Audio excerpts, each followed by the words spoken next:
cada hora de retraso de la administración del antibiótico correcto en un paciente con un shock séptico aumente la mortalidad un 10%. Esto era cierto hasta la última actualización de sepsis. Balanceados, no balanceados, hay ahora pues, un debate en cuanto a cuál de ellos utilizar.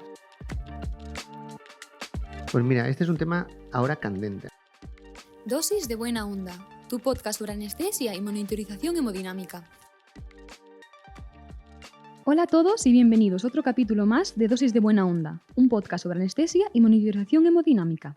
Yo soy Antía, responsable de comunicación en Campus Vigón, y hoy vamos a entrevistar al doctor Sergi Tormo sobre saber cómo afrontar el reto del paciente séptico. Sergi es médico especialista en medicina intensiva en el Hospital Universitario y Politécnico de la FE, en Valencia, y un apasionado de la monitorización hemodinámica avanzada y el tratamiento de enfermedades infecciosas, por lo que es la persona idónea para tratar este tema.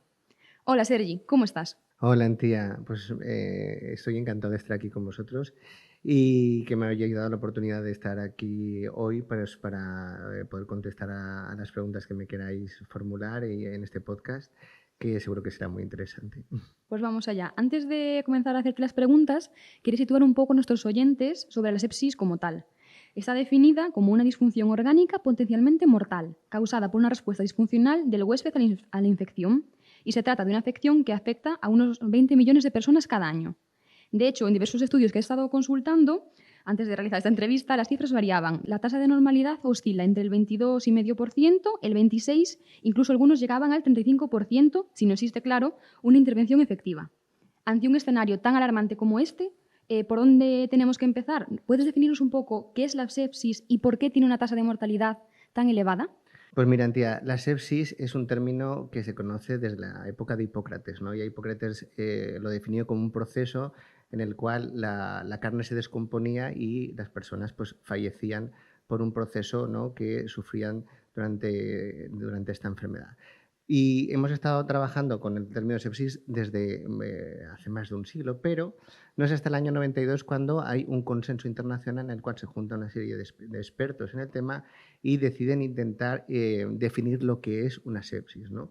Es un primer intento en el año 92 en el cual pues, se formulan pues, términos como, se reforman términos como el de respuesta inflamatoria sistémica, en el cual pues, se toman una serie de constantes y se ve pues, que la alteración de esas constantes, ¿no? Pues una frecuencia cardíaca elevada, taquicardia, taquipnea, elevación de la temperatura, ¿no?, con fiebre, leucocitosis. Eso, debido a una infección, se le llamó sepsis, ¿no?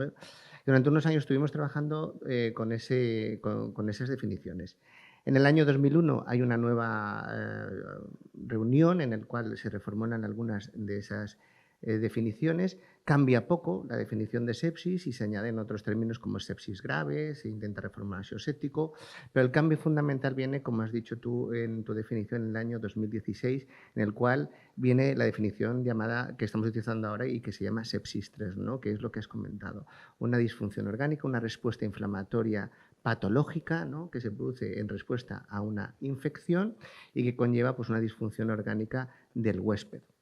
Y es la definición con la que estamos trabajando a día de hoy. La mortalidad, pues la mortalidad sigue siendo alta no porque no hayamos mejorado en lo que es el tratamiento, hemos mejorado mucho en lo que es el tratamiento y el diagnóstico, pero lo que tenemos cada vez son pacientes con más comorbilidades, pacientes más mayores, más cánceres que antes morían y que ahora pues, tienen una expectativa de vida muy elevada y que vienen en peor situación, pacientes hematológicos, inmunodeprimidos, cada vez tenemos más y por eso las tasas siguen siendo altas, aunque hemos ido mejorando en los últimos años, siguen siendo altas a pesar de todo y el motivo no es más que ese, ¿no?, porque cada vez la calidad del paciente que nos viene a la UCI, ¿no?, la situación basal del que el paciente nos viene a UCI es peor, ¿no?, y por ello esa mortalidad tan elevada, ¿no? Cuando un paciente nos ingresa en cuidados intensivos con un shock séptico, una infección grave, a pesar de poner tratamiento antibiótico correcto y todas las medidas, pues la mortalidad pues puede llegar a las cifras que has dicho tú en algunos subgrupos de población, ¿no?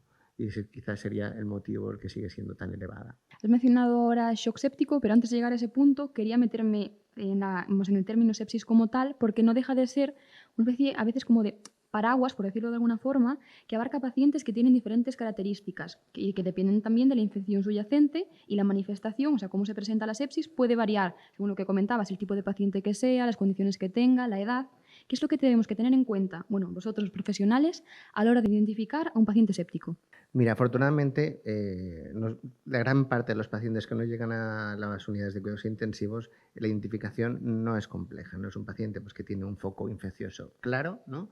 Y que pues, el paciente viene afectado, ¿no? Pues ha empezado pues, con un poquito de hipotensión, no llega a estar en shock, pero sí que le ha quedado la tensión, está taquipneico, está con trabajo respiratorio si es una neumonía, ha dejado de orinar, ¿no? Entonces, en esos casos la identificación es sencilla, ¿no? Pues uno tiene un proceso infeccioso y el proceso infeccioso ha repercutido negativamente en alguno de los órganos, ¿no? Pues sistema nervioso central, está nubilado, está hipotenso, ha dejado de orinar, está con dificultad respiratoria, tiene coagulación intravascular diseminada, ¿no? Pues todo lo que utilizamos en lo que llamamos en la escala SOFA y cómo vemos que eso ha empeorado, ¿no? Que sería quizá ahora lo que estamos utilizando para el diagnóstico de sepsis, ¿no?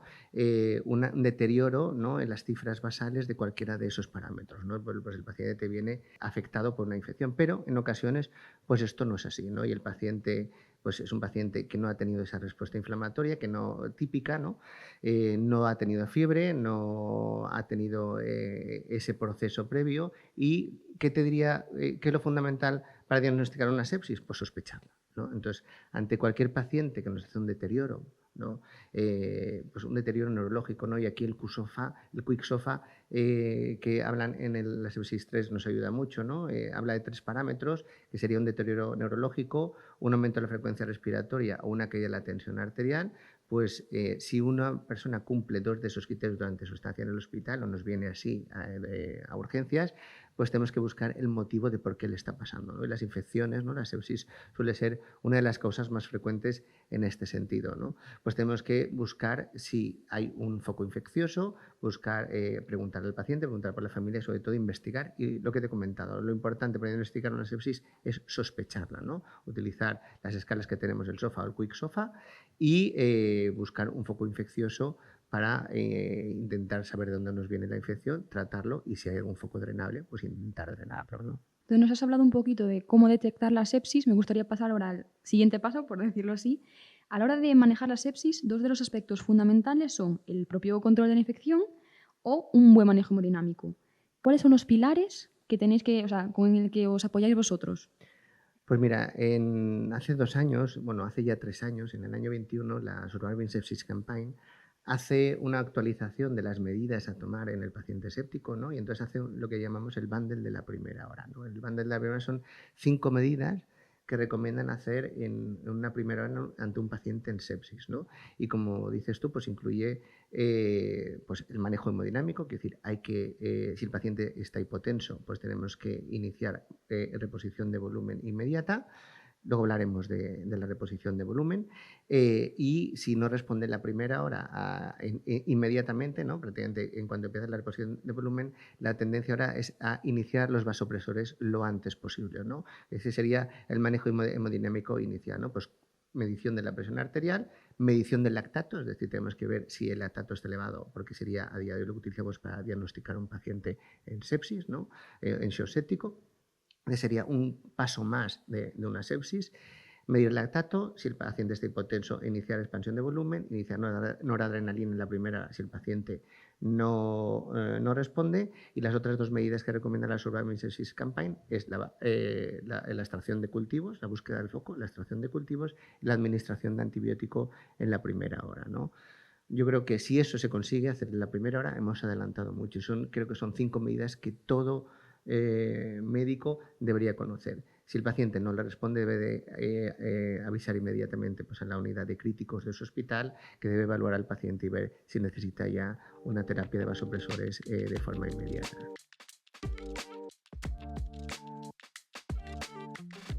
Centrándonos un poco en la infección, estaba leyendo el otro día que los antibióticos deben darse en todos los casos, incluso cuando la infección no está definitivamente identificada. ¿Esta administración precoz es cierta en todos los escenarios? ¿Cuál es el porqué de esta administración preventiva? Pues mira, buena pregunta. Esto era cierto hasta la última actualización de sepsis, ¿no? de la Surviving Sepsis Campaign.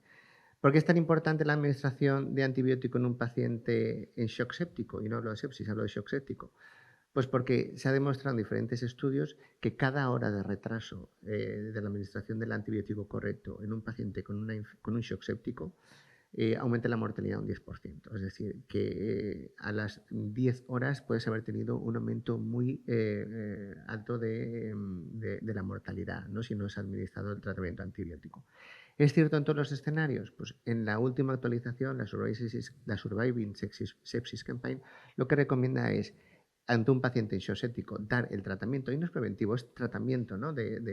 Para intentar matar al germen en la primera hora, pero sí que hace ahí una excepción y te dice que el paciente que no está en shock séptico y que no tenemos claro si el paciente está en sepsis o no, el paciente que nos genera duda, abre la ventana a 3 horas, ¿no? Esto previamente no se había hablado, pero sí que te dice, para evitar esa administración de antibióticos indiscriminada, te dice, si el paciente no se encuentra en shock séptico, aunque haya una sospecha de sepsis, si no lo tenemos claro, no tenemos clara la infección, dice, utiliza 3 horas para estudiar al paciente. Si en esas 3 horas diagnostico la infección, daré el antibiótico, pero si durante esas 3 horas descartas que se trata de una infección, a lo mejor nos podemos evitar la administración indiscriminada de antibióticos, ¿no? Quizás sería el grupo de pacientes que podríamos esperarnos un poco. Al final, el equilibrio viene siendo algo así como identificar la fuente y controlarla, pero manteniendo al paciente lo más hemodinámicamente posible.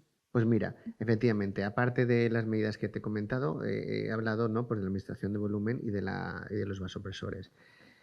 Si el paciente se nos inestabiliza hemodinámicamente, tenemos que intentar mantenerlo lo más estable posible de cara bien al tratamiento antibiótico o bien al control del foco infeccioso, ¿no? Hay veces que pasa por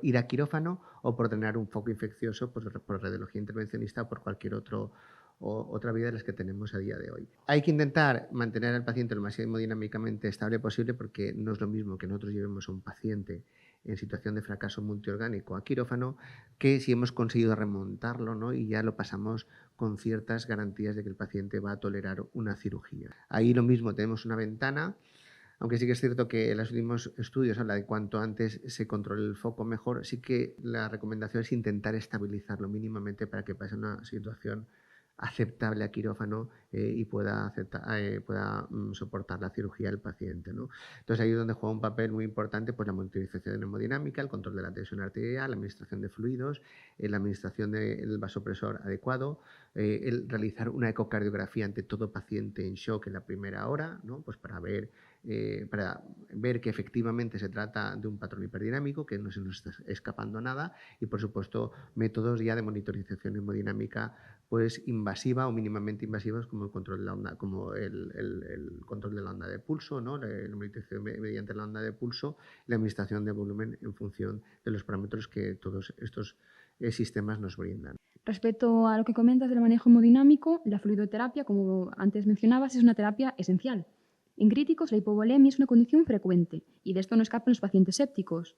Y además, corrígeme si me equivoco, la sepsis suele asociarse a la vasodilatación, la cual aumenta el volumen sanguíneo. ¿Cuáles son las causas de esta pérdida de líquidos y cómo podemos tratarlas? Pues mira, no es que haya una pérdida de líquidos, lo que hay es una pérdida de líquidos intravascular, ¿no? Y el mecanismo es muy complejo. Efectivamente, hay vasodilatación en la sepsis, ¿no? Hay una serie de mediadores inflamatorios y sustancias que generan los microorganismos que pasan al torrente sanguíneo, ¿no? Interleuquinas, mediadores inflamatorios, que lo que provocan es lo que has comentado, ¿no? Hay una liberación de óxido nítrico a nivel endotelial y es por eso una vasodilatación, ¿no? Al final, si tú vasodilatas un sistema vascular, lo que estás haciendo es que el volumen pues, no está a tensión, ¿no? La presión cae. Además, a esto se añaden una serie de mecanismos ya un poquito más complejos en los cuales pues, hay una alteración de lo que es el endotelio vascular, ¿no? Y ahora pues, el glicocálix, que es una membrana que recubre todo el endotelio, se ha visto que juega un papel muy importante, porque en la sepsis se ha visto que ese glicocálix que protege el endotelio, ¿no?, y que es el que mantiene el volumen dentro del sistema circulatorio se altera, ¿no? Hay una desaparición de glicocálix, se forman agujeros en esa membrana que recubre el endotelio, y lo que ocurre es que parte del agua que tenemos dentro, ¿no?, parte de los fluidos que tenemos dentro del sistema vascular pasan al tercer espacio, al sistema intersticial, ¿no? Entonces hay una caída de volumen intravascular, aunque el paciente puede estar hipervolémico, ¿no? Y por eso es la necesidad de administrar el volumen. ¿Cómo podemos tratarlas? Pues con cristaloides. A día de hoy lo que utilizamos son cristaloides. Balanceados, no balanceados, hay ahora pues, un debate en cuanto a cuál de ellos utilizar. Aparentemente los balanceados, tipos por ringlatato, plasmalite, pues presentan ciertas ventajas frente a los no balanceados como el suelo fisiológico, pero en cualquier caso se utilizan con cristaloides. Los coloides en un principio a día de hoy no tienen papel en el tratamiento del séptico, porque se han visto en diferentes estudios que pueden empeorar el pronóstico. Y bueno, pues lo que hay que hacer es, como he comentado antes, diagnosticar al paciente que está en sepsis o en séptico e iniciar la terapia cuanto antes posible, ¿no? Con administración de volumen.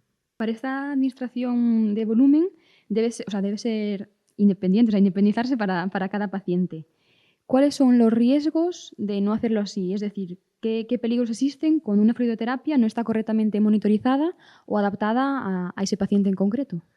Pues mira, este es un tema ahora candente, ¿no? Porque aunque la Surviving Sepsis Campaign sigue en su última actualización proponiendo el uso de 30 mililitros por kilo en todos los pacientes que tienen ansioséptico, ¿no? Lo cierto es que cada vez hay más evidencias de que no puede ser lo mismo para todos, ¿no? No es lo mismo el paciente joven que te viene hipotenso con una buena función cardíaca que el paciente pues, que ya es añoso, un paciente mayor que ha tenido infartos, que tiene disfunción cardíaca previa. No es el mismo tipo de pacientes.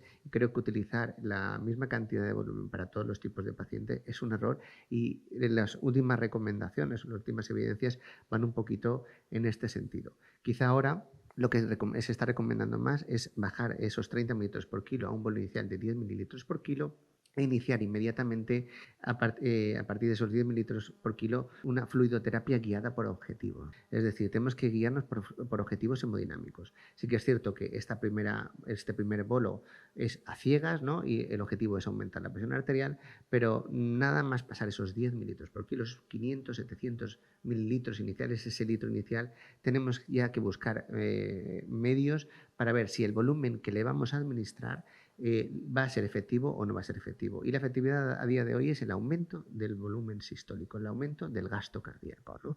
No vamos a buscar o no se busca mediante la fluidoterapia un aumento de la tensión arterial, aunque es el objetivo final, sino que buscamos es un aumento del gasto cardíaco, y para ello es necesario monitorizar el gasto cardíaco.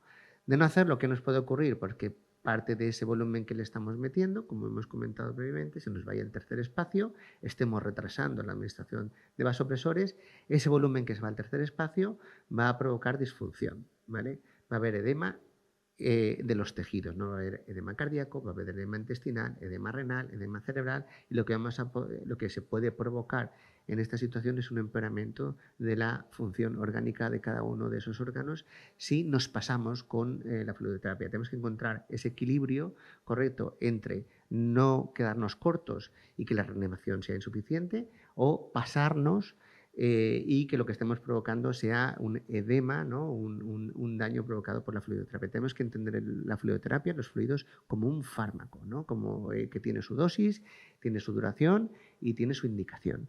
Y para guiarnos en el tratamiento, fuera de esos primeros 500, 700, 1000 mililitros, ya tenemos que ir con objetivos hemodinámicos bien específicos, y eso pasa por la medición del gasto cardíaco.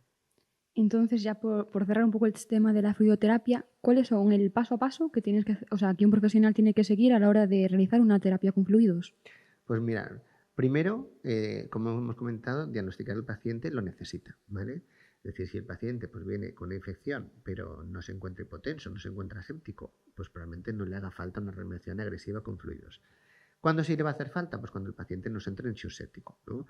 El paciente pues, lo tenemos con un látigo elevado, ha venido con un daño orgánico o lo está desarrollando. Pues ahí es cuando tenemos que iniciar inmediatamente la administración de fluidos. ¿Con qué? Con cristaloides. ¿Qué dosis? Pues probablemente nos tenemos que ir ahora a los 10 mililitros por kilo, ¿no? Si no responde, ¿qué tenemos que hacer? Pues ya iniciar vasopresores y buscar una manera de medir la respuesta al volumen. Es decir, ya sería la indicación de coger una cánula intraarterial, ¿vale? Y medir el gasto cardíaco por ejemplo, onda de pulso sería, un método basado en la onda de pulso sería un buen inicio. Podemos utilizar aquí varias maneras. El paciente, si se encuentra despierto, si se encuentra en ritmo normal, en ritmo sinusal, pues podemos utilizar, aunque se encuentre en fibrilación auricular, podemos utilizar un test de elevación de las piernas, que es muy sencillo de hacer a pie de cama. Tomamos el paciente, le elevamos las piernas y vemos si el gasto cardíaco se eleva. Que se eleva en el minuto siguiente un 10%, es responder a fluidos. Administraremos fluidos. Si el paciente se encuentra intubado y se encuentra sedo relajado, pues probablemente el mejor método que tenemos a día de hoy sería la variación de presión de pulso y la variación de volumen sistólico. Luego tenemos otra serie de mediciones que podemos utilizar. Podemos utilizar el mini fluid challenge, el fluid challenge, el test de oclusión de la vena. Tenemos a día de hoy muchos métodos para medir la respuesta a la fluidoterapia. Y los pasos serían eso, ¿no? Pues diagnóstico, dosis, duración de la administración, que tiene que ser rápida, y si no responde, iniciar vasopresores y medir el gasto cardíaco mediante una técnica, por ejemplo, de onda de pulso, ¿no? Basada en la onda de pulso.